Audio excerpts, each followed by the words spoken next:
no capítulo 7 de 1 Samuel. Então vieram os homens de Quiriate a Jearim e levaram a arca do Senhor. E trouxeram à casa de Abinadab no outeiro e consagraram a Eleazar, seu filho, para que guardasse a arca do Senhor. E sucedeu que, desde aquele dia, a arca ficou em Quiriate Jearim. Tantos dias se passaram que chegaram até 20 anos. Ele lamentava 20 anos. Perdão, em contraparte aqui. Então, até 20 anos, lamentavam toda a casa de Israel após o Senhor.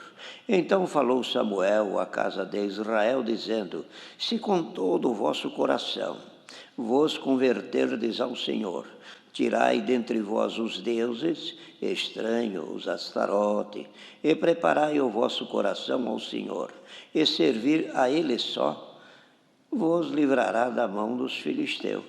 Então os filhos de Israel tiraram dentre si os Baales, os Astarote, e serviram só ao Senhor. E disse mais Samuel: congregai todo Israel em Mispá, eu orarei ao Senhor. Eu orarei por vós ao Senhor. E congregaram em Mispá, e tiraram água, e a derramaram perante o Senhor, e jejuaram aquele dia. E disseram: pecamos contra o Senhor.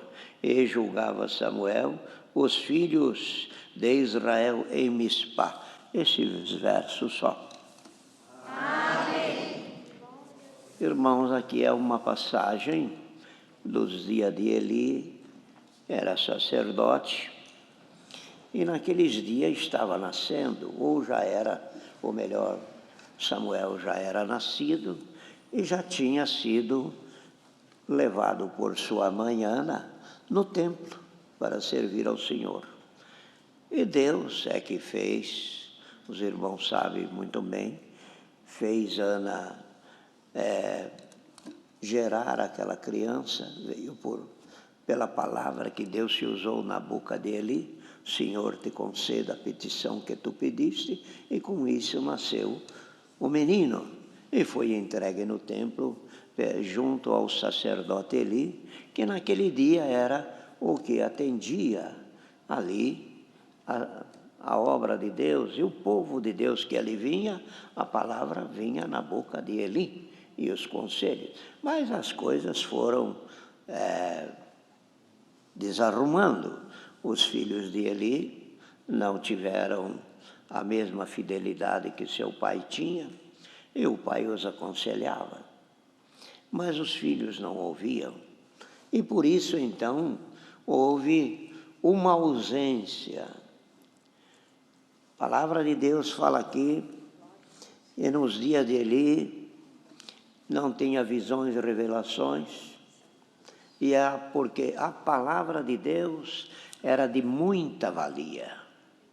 Quer dizer, o povo confiava na palavra, buscava a palavra, mas cessou as revelações e as visões, e o povo ficou sem a fala de Deus no templo.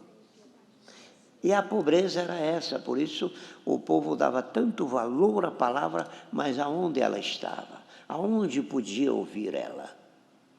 Fechou as revelações pelo canal que Deus tinha dado, que era o sacerdote. E com isso o povo sofreu. Quer dizer, mostra claramente aqui que pela desobediência Deus se ausenta do homem. Se ausentou e não aparecia. Foi nisso que Deus fez nascer Samuel, foi levado no templo, e o menino foi crescendo, e em vez de dar revelação a quem estava no lugar, dava revelação a quem iria ocupar o lugar, que era Samuel. Irmão, coloquemos atenção nisso, que é um conselho de Deus. Toda vez que a pessoa se aplica a servir a Deus, Deus está junto. Coração sincero, mente pura, prazer em servir a Deus, não deixa a maldade entrar, não deixa a iniquidade entrar, não deixa as diferenças, Deus está ali. Mas a hora que vem o espírito contrário, Deus não está ali. Porque o espírito contrário é trevas, e o espírito de Deus é luz. Luz e trevas não andam junto. Ou é um ou é o outro. Então, irmão, Eli perdeu as revelações. E o Senhor falou com Samuel. Quando diz, fala, Senhor, que o teu servo ouve. O próprio Eli aconselhou o menino Samuel como devia fazer. E aí foi. E aconteceu. O Senhor falou com Samuel e falou o que ia acontecer em Israel. E Eli percebeu que isto ia acontecer e que estava por ter conhecimento de tudo. Quando procurou saber, irmão, Samuel contou detalhadamente tudo o que Deus tinha mostrado e era exatamente contra o sacerdote. Deus começou a se usar de outro, porque por onde ele se usava não tinha mais. Irmão, olhemos isto aqui. Alguns de nós, na nossa vida, quando fazemos coisas que não convêm, as visões e as revelações se apagam. As virtudes para orar também se vão. E o prazer de congregar também se vai. E o prazer de servir com lealdade também se ausenta. E nisso é o que fala a palavra. E empobreceu Israel. A pobreza de Israel foi nos dias do Medianita, dos Filisteus, e que nos dias de Gideão, e assim por diante. Perderam tudo, não podia nem colher as coisas que os outros dominavam sobre ele. Ficou na pobreza material. O trigo, a comida, os alimentos se foram. Nos dias de hoje, a pobreza não é alimento. A pobreza hoje é a parte espiritual. A pessoa já não discerne o que é mal, o que é bom. Tanto faz ser como não ser. Tanto faz ter como não ter. A pobreza espiritual. Cadê o fervor? Cadê a alegria? Cadê o prazer? Cadê a força do ministério que Deus te deu?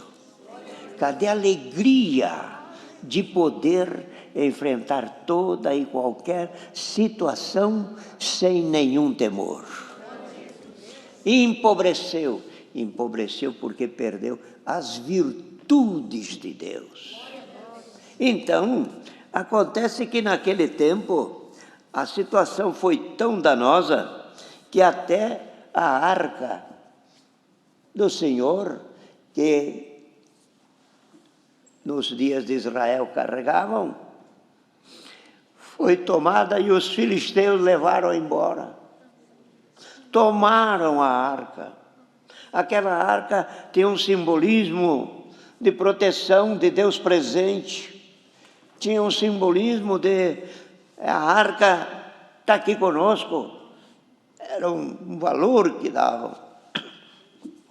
Nos dias de hoje, quando se serve a Deus com qualidade, diz, estamos passando prova, mas Deus está conosco. Mas quando perde o fervor, diz, ora por mim, vai na minha casa orar, pede a Deus por mim. Acabou a oração? Não dá mais para ajoelhar? Não dá mais para pedir? Sumiu a voz? Então é o conselho que Deus traz nesta manhã. Louvado seja Deus, e que então Israel, nesta pobreza de não poder falar com alguém e de não comunicar com Deus, a pobreza ficou grande. E quando a pobreza ficou bastante, aconteceu que entrou os deuses contrários. Entrou os Astarotes, os Balaim, as coisas que eram da idolatria, e eles começaram a substituir como se fosse Deus.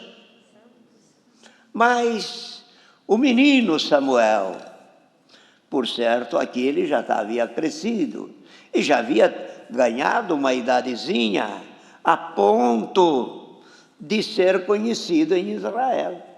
Já era notório que Deus estava se servindo dele.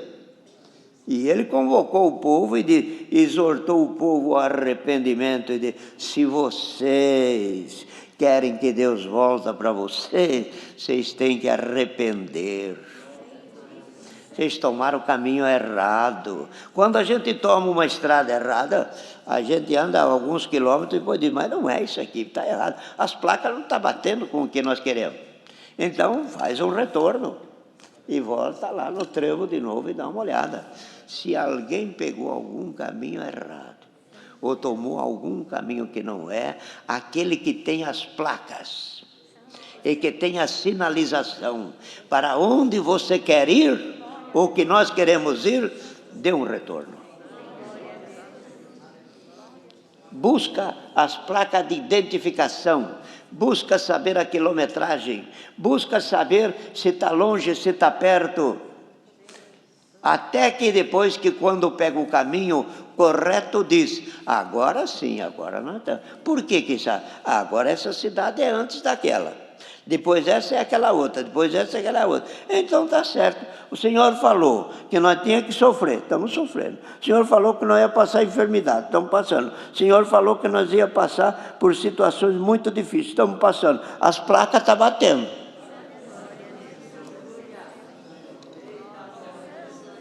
Olha o conselho.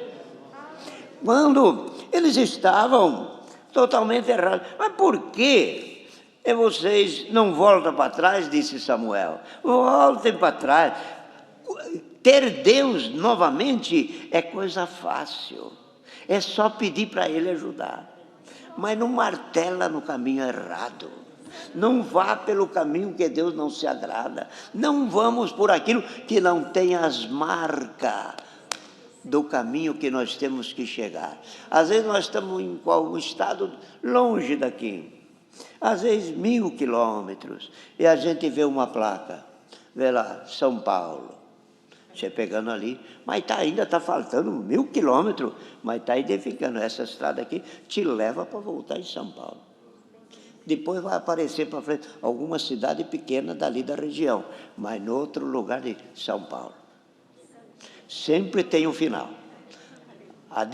Aonde tem que chegar. É isso que Deus dá ou não?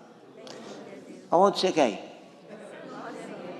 Você quer? Está encontrando alguma cidade? Não é essa que você quer. Mas não é esse lugar como quer ir, nem eu quero ir, e nem nós queremos. Mas tenha uma última placa lá que diz São Paulo. Esse é o caminho que nós temos que ir. Não está tudo marcadinho ali, mas o destino final está lá. Onde a irmã quer ir, onde eu quero ir, onde nós queremos chegar, a quem devemos falar, a quem precisamos ouvir. Está lá essa parte? Então vamos servir que aqui bate. Aqui está dentro do que nós estamos orientados. Pega o mapa. Quer pegar um mapa? Aqui. Aqui. Pronto. Está tudo fácil. Samuel tirou o povo do caminho errado e ensinou o caminho bom.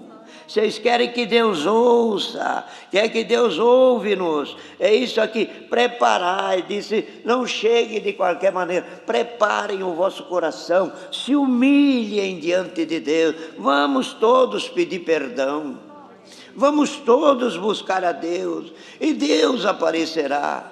Dizia ele comigo, eu sei, dizia o profeta, eu sei o que vocês querem, e eu sei o que Deus quer também.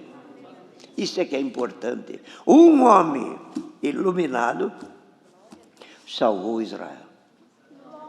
Um homem iluminado, um servo iluminado por Deus, salva uma cidade, salva uma congregação, salva um estado.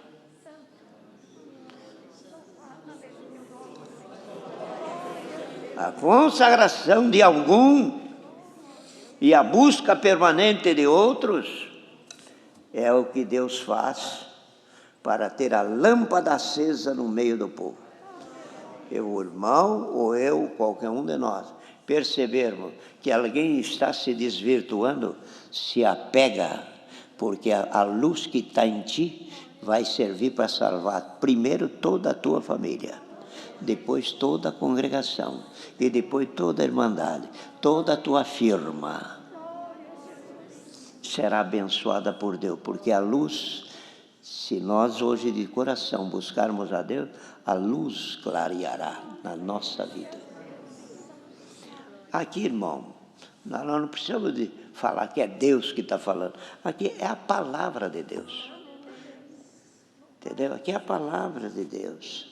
Deus traz esta lembrança exatamente dentro disto. E o que o homem fala é uma coisa, mas aqui está escrito: se vós vos consagrarem e prepararem o coração,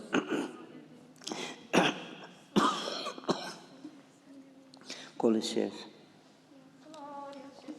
e prepararem os vossos corações e servir a Ele só.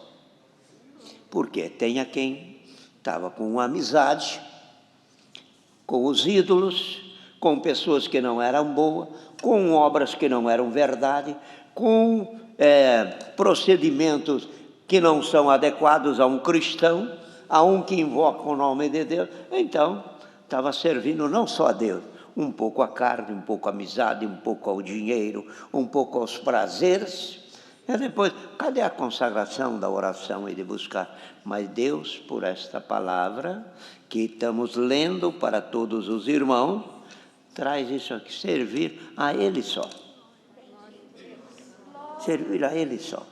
A esposa, o marido, o que a esposa deseja do marido? Fidelidade. E o que o marido deseja da esposa? Fidelidade. Não pode romper este elo. Quando entra a infidelidade, balança a união.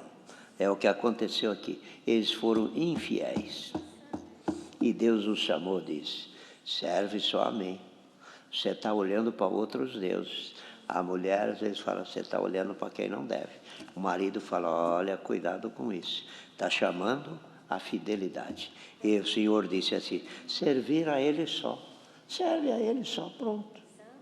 Não precisa repartir o coração. O coração nosso tem que ser e deve ser só para Deus. Quando nós damos o coração somente para Deus, ocorre o quê? É o que Cristo disse: se vocês me amarem, eu e meu Pai viremos em vós e em vós faremos morada. Coração ocupado com trevas, Cristo não entra. Cristo não reina. Coração que o Senhor reina e faz festa conosco é o coração puro.